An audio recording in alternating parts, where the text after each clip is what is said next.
नमस्कार दोस्तों, आप सभी लोगों का अपने इस चैनल में स्वागत करते हैं।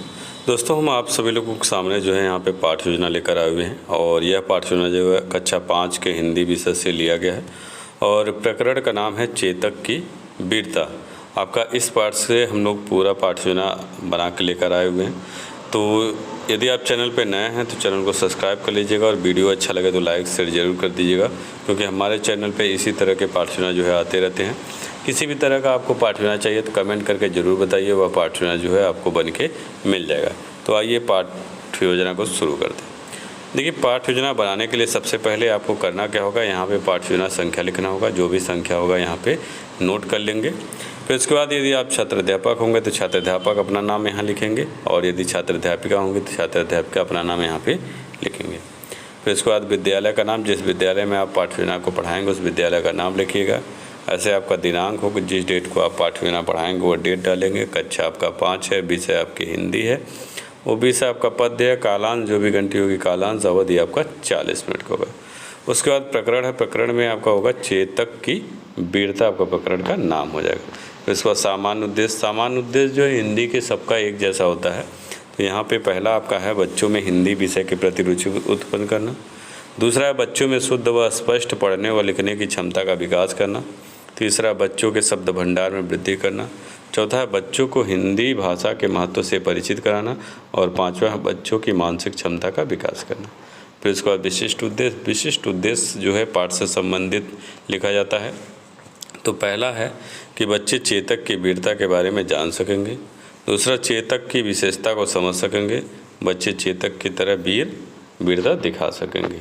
इसके बाद सहायक सामग्री, सहायक सामग्री में चाक, डस्टर, श्यामपट्ट, महाराणा प्रताप के साथ चेतक का चित्र व अन्य कक्षा उपयोगी सामग्री। फिर इसके बाद शिक्षण विधि, शिक्षण विधि में प्रश्नोत्तर विधि, व्याख्यान विधि। फिर उसके बाद पूर्व ज्ञान में बच्चों रामायण के बारे में सामान्य जानकारी रखते हैं।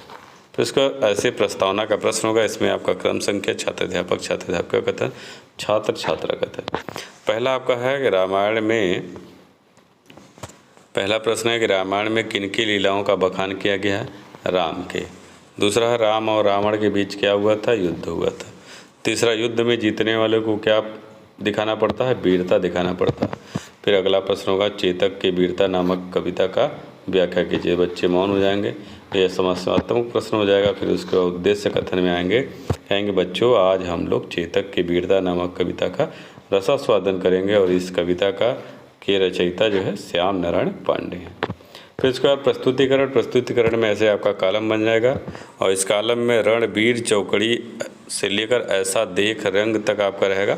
आदर्श वाचन किया जाएगा। छात्र अध्यापक, छात्र अध्यापिका द्वारा जो है उचित स्पष्ट उच्चारण तथा आरोह अवरोह एवं विराम चिन्हों को ध्यान में रखकर पद्यांश का आदर्श वाचन करेंगे और छात्र जो है ध्यानपूर्वक सुनेंगे। फिर उसके बाद अनुकरण वाचन, अनुकरण वाचन में कक्षा के कतिपय छात्रों द्वारा पाठ का अनुकरण वाचन किया जाएगा और अन्य छात्र भी उसका अनुकरण करेंगे। फिर इसका काठिन्य निवारण, काठिन्य निवारण में छात्र अध्यापक, छात्र अध्यापिका जो है पाठ के कठिन शब्दों का उच्चारण करेंगे और छात्र जो है कठिन शब्द का उच्चारण करेंगे। फिर शब्द अर्थ, रण का होगा युद्ध, चौकड़ी का होगा चौपायों की दौड़, तनिक का होगा थोड़ा सा, निर्भीक का होगा निडर, नद का होगा बड़ी नदी, वज्रमय का होगा बहुत कठोर, हय का होगा घोड़ा, गहर का मतलब सहसा आ पहुँचा, अरिमस्तक का मतलब शत्रु का सिर, निराला का होगा अनोखा, कौशल का होगा निपुणता, करवाल का होगा तलवार, विकराल का होगा भयंकर, निसंग का होगा तर्कस, बैरी का होगा दुश्मन। फिर इसका विचार विश्लेषणात्मक प्रश्न होगा। पहला प्रश्न होगा कि चेतक किसकी तरह दौड़ रहा था। बच्चे मौन हो जाएंगे, फिर उसके बाद व्याख्या करेंगे और जब व्याख्या करेंगे तो छात्र जो है ध्यानपूर्वक सुनेंगे। व्याख्या में होगा, कवि कहता है कि युद्ध के मैदान में चेतक छलांग लगाकर अपनी वीरता को दिखाता था। उसके चलने की तीव्र गति से ऐसा पता चल रहा है कि मानो वह हवा से बातें कर रहा हो। फिर उसका दूसरा प्रश्न, चेतक किसके सिर पर पैर रख कर दौड़ता था। बच्चे मौन हो जाएंगे, फिर व्याख्या करेंगे और जब व्याख्या करें तो छात्र ध्यानपूर्वक सुनेंगे। कवि कहता है कि राणा प्रताप का कोड़ा कभी चेतक के शरीर पर नहीं गिरता था, क्योंकि उसकी दौड़ ऐसा था कि वह कब शत्रु के सिर पर पैर रखकर चलता या आसमान में दौड़ लगा रहा है। तो इसके बाद तीसरा प्रश्न होगा, किसकी पुतली हिलने से पहले चेतक मुड़ जाता था? बच्चे मौन हो जाएंगे। फिर व्याख्या करेंगे, व्याख्या जब करेंगे छात्र ध्यानपूर्वक सुनेंगे।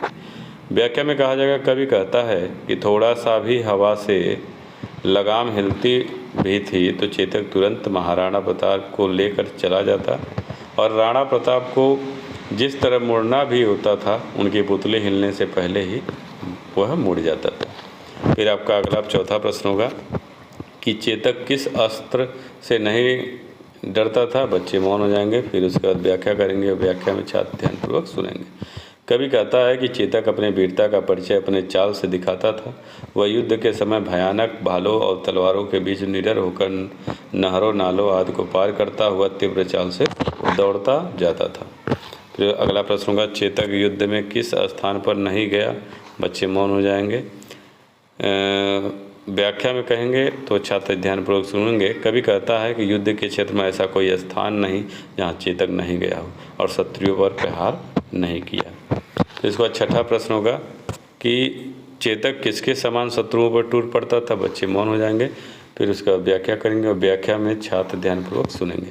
कवि कहता है कि चेतक बड़ी की नदी की तरह लहराता हुआ आता था तो ऐसा लगता कि वह गया, लेकिन कुछ ही क्षण बादल के समान शत्रु सेना पर टूट पड़ता था। तो इसके बाद आपका अगला प्रश्न होगा, चेतक के टापों से कौन घायल हो जाता था? बच्चे मौन हो जाएंगे। फिर व्याख्या करेंगे।